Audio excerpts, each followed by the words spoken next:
Hey there, StarCraft fans! It's Falcon Paladin coming at ya with yet another edition of StarCraft 2 Legacy of the Void. Today, it's going to be a match between Bunny and Scarlett here on Nightshade. Top left-hand corner, it is our Korean Terran Bunny, and in the bottom right, it's the Canadian Zerg player, she is Scarlett. So a TVZ here, it is a 2020 replay from Wardy.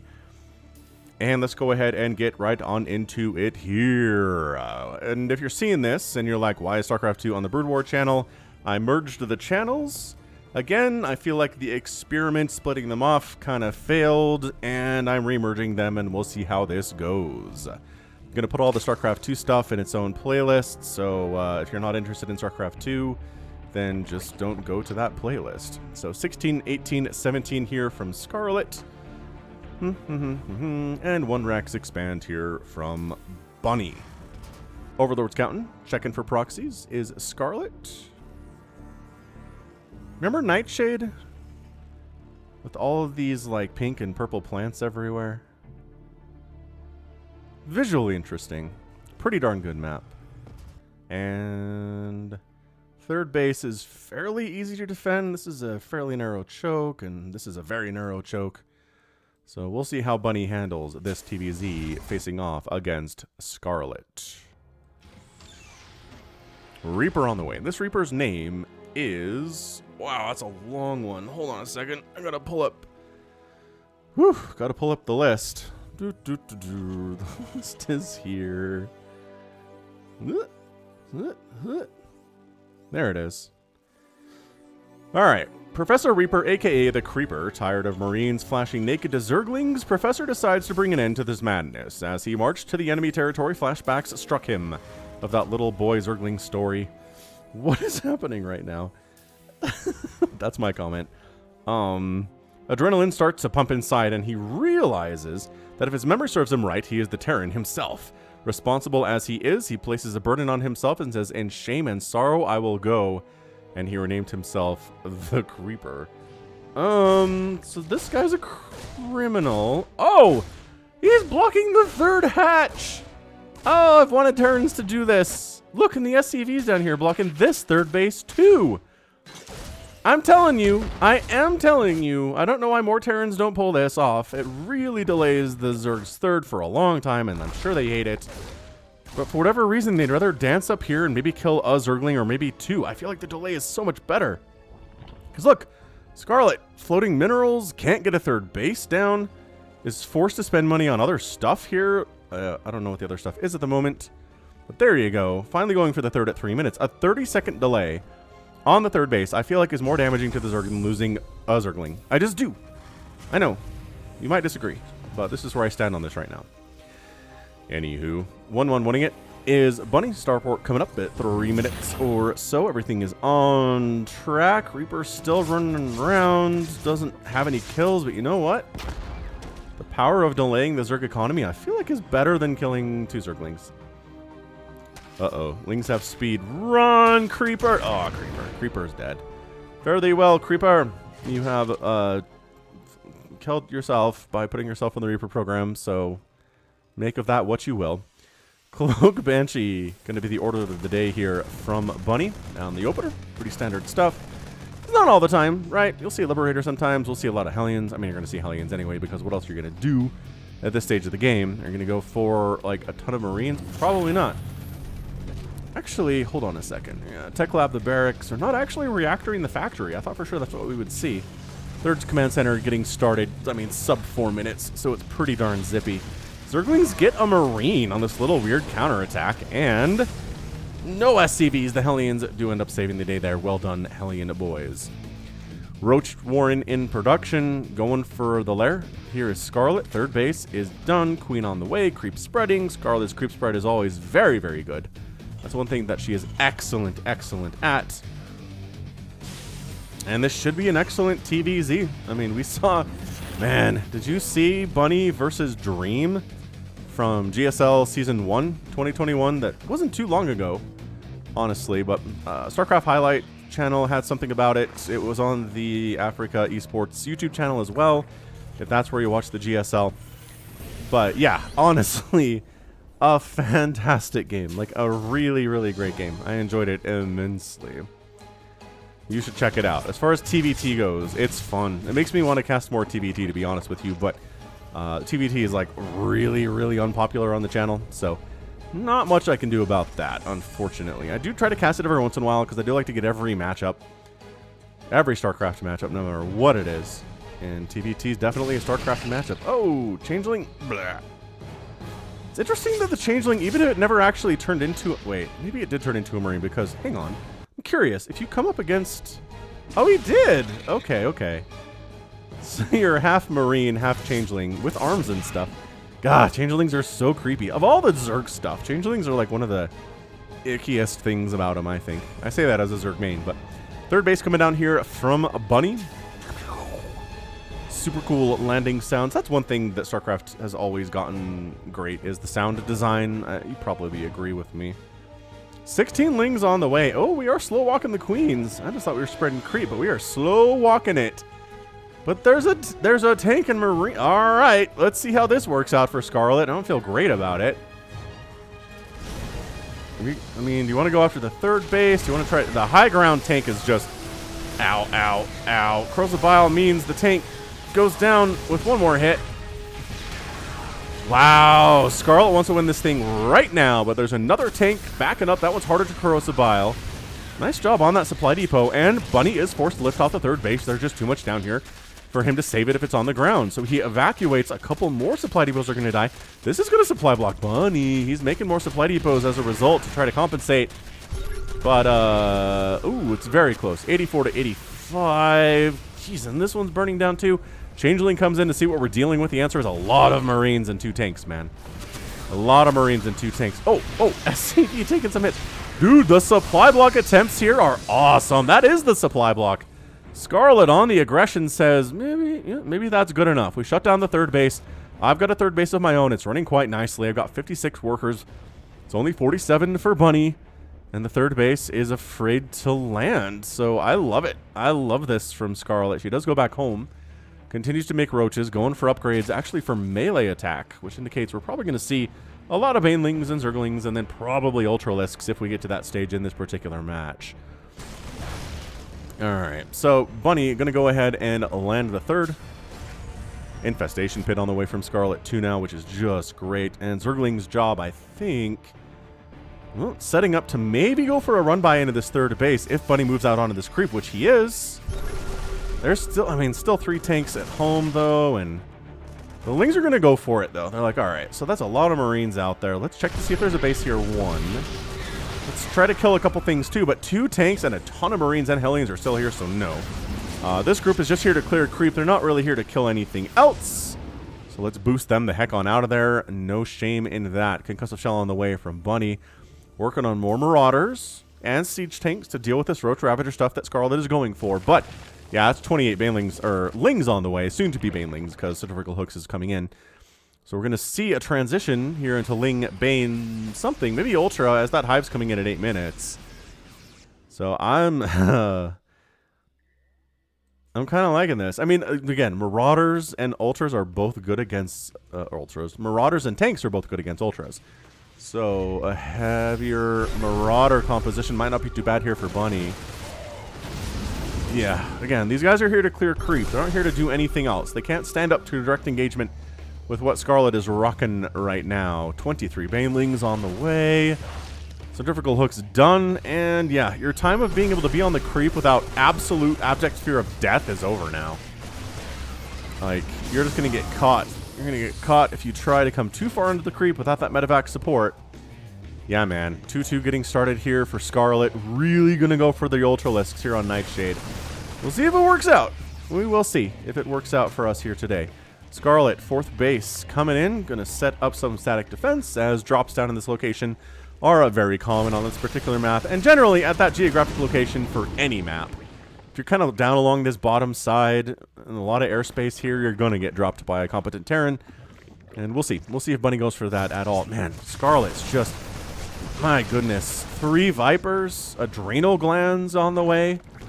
I mean, Scarlett kind of doing whatever she wants here. Her creep is suffering a little bit, but look at this.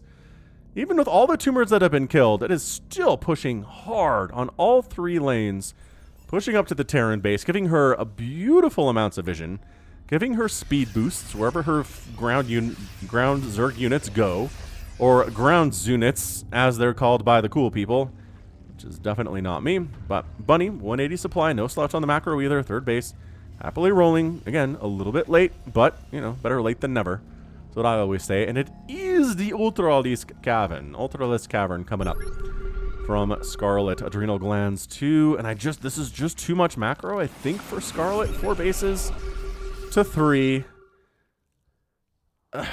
I mean, banking up a bunch of gas to make a ton of Ultras when this Ultralisk Cavern pops are going to make at least 4 or 5, which is just terrifying for Bunny, but Bunny does have 13 Marauders and 7 Siege Tanks. This is not an example of a Terran who has, you know, 100 Marines and a couple tanks, and that's it. This is heavier on the Marauder composition, which is going to be better against these Ultralisks, and we'll see how Bunny does. I have a lot of trust and faith in Bunny. Ooh, a Nidus network too. I do like the Nidus play. I wish more Zerg players made use of it outside of Swarmhost Nidus. It's good. Swarmhost Nidus is good, yes, but just using Nidus for regular stuff is also very good. Hey, look, it's a big old drop here inside the main base. It gets cleaned up really easily, like insanely easily. And these medevacs are low. Parasitic bomb on... Oh, okay, they're both dead. Parasitic bomb on an almost dead medevac feels like overkill, but hey, killing medevacs is something that really helps you beat Terrans. So, worth the energy, especially considering it's a Viper spell, and Viper energy is very, very easy to come by with that consume ability. So far, I don't know. Bunny hasn't done enough damage, I don't think. 1 drone killed in the first 12 minutes is really not going to cut it. Again, his macro is great, and he's got a really good composition to try to deal with Ultralisks. I'm not going to complain about that, but there are 3 Ultras out. They've got Kindness Plating on the way. 3/3s coming in for them. 2 more Ultras. We're going to have a total of 5 Ultras here very, very soon. We're going to have to see how the Marauders do. We're going to have to see how the Siege Tanks do. Spire on the way from Scarlett as well. Maybe recognizing if it's a heavy Marauder setup here, then having more Mutalisks might be a little bit better. So this group gets cleaned up. This group taking some hits, baby. Blinding Cloud standing on in there. Killing the Siege Tanks would probably be a priority. And yeah, Siege Tank 1 down, Siege Tank 2 down. Some Ultralisks are dying for it, but totally worth holding off here. I mean, Scarlett is just in beast mode right now. Pushing back, pushing back, pushing back. Corrosive Bile is probably available, and yes, they are. Which means that tank is dead, and that tank is taking some huge swipes from that Ultralisk. The Marines are just trying to kill these Ravagers, and they do. They kill the Ravagers. All that's left here is a Ling Ultra, but you know what? Scarlett's fine with that. She's pumping out additional Zerglings. 4 more Ultralisks going to join the party here. We're looking at a total, oh boy, 7 Ultras is a lot of Ultras. Production tab says 4 Marauders at a time. Thank you very much. Let's get that 3/3 going and rolling, but the 3/3 for Scarlett is very close. It is much closer than the Terran 3/3, which indicates his are a little bit delayed, and hers seem to be very on time for a Zerg player. Greater Spire, actually, the play from Scarlett. We don't see a ton of that versus Terran, but hey, we'll give it a shot regardless. Nidus network coming up top here from Scarlett. Bunny's camera is over here, and now he hears it, and he just glances to see what's going on. It's Lings and Ultras. He can hear the sound, and barracks are kind of falling, reactors are kind of falling, SCVs and refineries are in trouble, and this is where this stuff from Zerg gets a little bit problematic, as, oh my gosh, Lings are rolling into the 3rd base of Bunny as well. Just massacring SCVs here. We actually don't have the game hard interface, so we're gonna have to, and then down here there's a drop. Just unloading, killing the Queen, no big deal. Another Nidus comes up. 37 SCVs have died. Where's where's the other Nidus that just popped though? Oh, it's here. Okay, that's not even a thing. This is a thing. And the Marines got here. I think it's not. Yes, okay. The Marauders especially going to do very well against that. So it's 193 to 156 supply. Bunny, again, lost about 40 workers during that last attack, which is not ideal. Technically, he's on 4 bases, and yes, he has mules, and it's going to be nice, but he needs to get some real damage done here if he's going to win this game. Scarlett working on Corruptors. Probably going to go up to Brood Lords next of all, would be my guess. Again, with the Greater Spire, it's not that hard to figure out. And just face smashing in here is Scarlett. Blinding Cloud is going to help a lot. Really neglecting or just nullifying these siege tanks. Not neglecting them. Nullifying them. But not enough Blinding Cloud left to protect the Marauders or the Ultras from these Marauders. That's for sure. But Bunny's down to 120 total supply. Resources lost 17,000 to 16,000, where Bunny has lost more, which is not what you want to do against a Zerg player who's going Ling Baneling Ultra, because Ling Baneling Ultra is cheap, relatively cheap, and therefore should be more expendable. We will see how this works, though. See, the chewings and the chompings are good.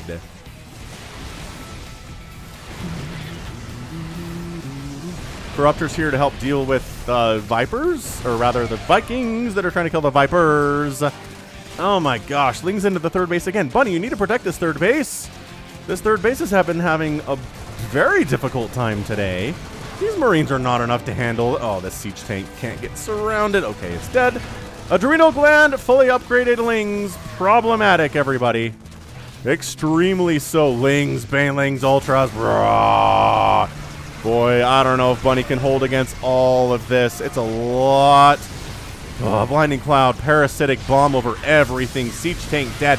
Natural base getting hammered by a very injured Ultralisk. Scarlett does pull back, doesn't want to attack up this choke. That Ultra does go down. This Zergling, though. 4 kills. Does he get 5? It seems like he gets 5, and possibly 6, and maybe even 7. Oh, finally the SCV's killing, but that was painful, man. Zerglings are tough to kill when they have 3/3 upgrades and adrenal glands.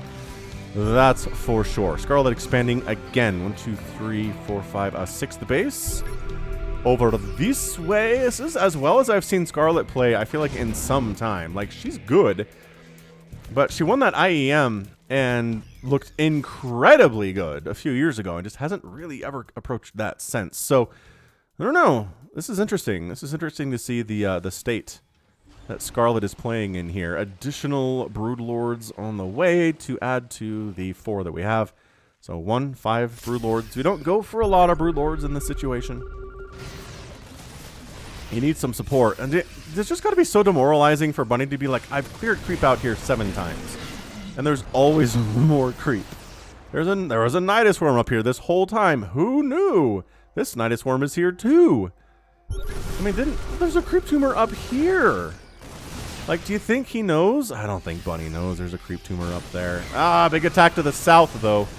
But once again, you just can't sneak up on Scarlett all that well. I mean, yes, the hatchery does go down, but you had to come through a bunch of creep to get here first. Bunny making some risks. A couple queens die on the front there trying to spread creep, because what else are they going to do with their lives? I don't know where this drop went. Ah, they went back this way. Hola. Hola, senor. Hola, senorita medevac pilot. Let's get out of here. Hey, Southern Nidus goes down, too. Beautiful. Attack up to the north. I'm not even sure what was up here to die, but it was Terran, and it died for sure. I don't know. Bunny's back up to 150 total supply. He's got only 34 workers. He's not really replacing his SCVs, which seems like a problem. But maybe he feels like he can't give Scarlett the time, right? I don't know. Hey, well, I gotcha. If you're like, hey, Falcon's back casting StarCraft 2, where did he go? And you didn't know that I was casting on the StarCraft 2 channel, let me know in the comments. I'm just curious about how many people that happened to. Thank you very much. I read every comment, as you well know. Alright, so siege tanks on the high ground. I kind of feel like this base is dead. I feel like Scarlett can afford to sacrifice it, though. But maybe she's going to try to save it. Here we go, coming around the top side with an Ultralisk and a lot of Banelings. Okay, saving the base is a priority. Corruptor's killing all those medevacs, too. Again, patience is kind of the order of the game for Zerg, which is weird, right? Because their units are fast and they're swarmy, and maybe you feel like I always feel like you just need to go, right? If Terran sets up on this high ground, go get them. But if you send the units not correctly, everyone can die. So that's not good. So you notice, oh, a fungal corruptor play, and the parasitic bomb. Fungal parasitic bomb corruptor is a Viking's worst nightmare. They have nightmares about that stuff until they die to it. And then no more nightmares. I would assume dead people don't get nightmares, but who knows? We haven't reached that level of science yet. Nidus, Scarlett getting some successful Niduses up today. This is going to be the second one, which is, I think, it's hard to pull off against most Elite Terran players, but here we go, I guess. I mean, unless you're just more worried about this happening. Which, maybe this base is going to die after all, but Bunny not really focusing it down as much. This is why I like fungals, because it's harder for Terran to run when there are fungals, which is, the infestors are trying to catch up. Remember what I said about Terrans running? They like to run. And they will kite your Ultralisks into the ground if you let them. Ooh, big old Marauder attack. Trying to focus down this hatch all by themselves, but not enough of them, it turns out. This is a merry chase. There's a fungal. Okay, so finally, and that's your good game. Bunny just lost everything. I don't think even anything even came out of this Nidus. No, I don't think it did. It didn't matter. He just didn't have anything left. He didn't have the economy to stick with it. He wasn't able to kill these bases. Couldn't kill this one. Couldn't kill this one. Tried real hard. But at the end of the day, no. Scarlett comes out on top. And again, a lot of what this comes down to is the early game. Right, where if you just kill one drone in the first 12, 13 minutes, it's gonna be hard to win, especially if your third base is delayed by a nice aggressive timing with Roach Ravager Queen that Scarlett pulled off on this map. Not a long rush distance, that third base is on the low ground, it's pretty vulnerable, and Scarlett took full advantage of it. So great job by her. Resources lost, 32,000 for Bunny, 28,000 for Scarlett. Rough stuff indeed. Never the numbers you want. He did end up killing 2 hatcheries, which is good. It's 2, but you probably need more in these situations. So good. Really excellent TVZ there from Scarlett. Bunny struggled a little bit in areas, and if you struggle in a couple areas in a professional game of StarCraft 2, you're going to have a bad time. Excuse me. All right. Well, that right there is going to be it from me. This has been Falcon Paladin coming at you with yet another edition of StarCraft 2 Legacy of the Void. Go ahead, hit that like button. Hit that subscribe if you like what you saw and what you heard today. You can also catch me on Twitter, Facebook, Patreon, and Twitch, all at /Falcon Paladin. And until next time, as always, thank you so much for watching, and you take care of yourself.